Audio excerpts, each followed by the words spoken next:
श्रीराम राम रघुनन्दन राम राम, श्रीराम राम भरताग्रज राम राम, श्रीराम राम रणकर्कश राम राम, श्रीराम राम शरणं भव राम राम, श्रीरामचन्द्र चरणौ मनसा स्मरामि, श्रीरामचन्द्र चरणौ वचसा गृह्णामि, श्रीरामचन्द्र चरणौ शिरसा नमामि, श्रीरामचन्द्र चरणौ शरणं प्रपद्ये।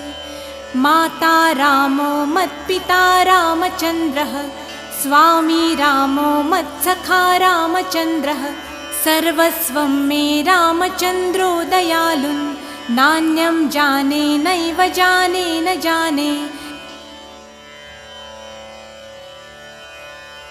दक्षिणे लक्ष्मणो यस्य, वामे तु जनकात्मजा, पुरतो